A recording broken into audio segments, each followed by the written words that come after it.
Hi everyone, welcome back to my new another mini blog. গত রবিবার গেছিলাম কল্যাণীতে picnic করতে। আর পিকনিকটা ছিল আমার বরের অফিস থেকে সব ফ্যামিলিদের। তো বলতে পারো গরমকালেরই পিকনিক, কারণ ঠান্ডা তো একদমই ছিল না। ঠান্ডাতে পিকনিক করে বেশি মজা আর কি। তবে আমাদের পিকনিক স্পটটা গাছতলায় হওয়ায় একটু শান্তি, কিন্তু এর বাইরে বেরোলেই চরম রোদ। আমাদের স্পটে পৌঁছাতে পৌঁছাতে প্রায় 11:30 বেজে গেছিলো। ইচ্ছে ছিল আরও আগে যাবার, কিন্তু ওই যে ছোট বাচ্চা থাকলে যা হয় আর কি। ঢুকেই দেখি আমরা ছাড়াও বেশ আরও অনেক কয়েকটা গ্রুপ কিন্তু পিকনিক করছে। আর জায়গাটা ছিল ভীষণ সুন্দর আর বিশাল বড় এরিয়া নিয়ে।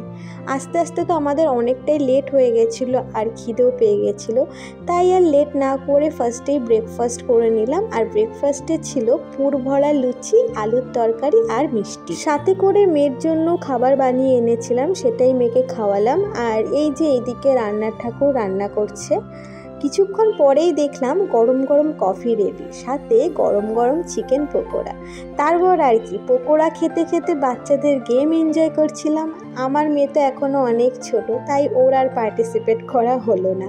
তারপর শুরু হলো বড়দের গেম, হাঁড়ি ভাঙা প্রতিযোগিতা। আর আমি চোখ বাঁধা অবস্থায় ব্যাট নিয়ে হাড়ের দিকে না গিয়ে সোজা আমার বরের কাছে চলে গেছি। আসলে চোখ বাঁধা অবস্থায় হাড়ি অবধি পৌঁছানোর আগেই আমার বরের ভালোবাসার টানে আমি বরের কাছে চলে গেছি আর ব্যাট দিয়ে আমার বরের পায়ের মধ্যে মারছিলাম। তো আমি একটা ছবি অ্যাটাচ করছি, সেটা দেখলেই কিন্তু তোমরা বুঝতে পারবে। তারপর খেলা কমপ্লিট হবার পর বসে পড়লাম লাঞ্চ করতে। প্রথমেই ছিল গরম গরম ডিমের টেবিল আর স্যালাড, যেটা আমার ভীষণ পছন্দের আইটেম, যেটা আমার খুবই ভালো লাগে খেতে। দেন ছিল সাদা ভাত আর ডাল, সাথে মুচমুচে আলুর চিপস, এটাও কিন্তু আমার বেশ পছন্দের। তারপর ছিল কাতলা কালিয়া, যেটা আমি স্কিপ করে পাতে ডিরেক্ট চিকেন নিয়ে নিয়েছিলাম। তারপর ছিল চাটনি, পাঁপড় আর মিষ্টি। যদিও আমি মিষ্টি খুব একটা খাই না, বাট এটা কিন্তু আমার খুব ভালো লেগেছিল। তারপর খাওয়া দাওয়া শেষে শুরু হলো পুরস্কার বিতরণ।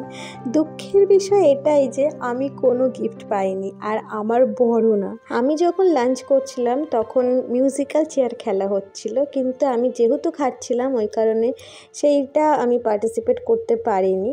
বাট আমার মেয়ে পার্টিসিপেট না করেই কিন্তু গিফট পেয়ে গেছে।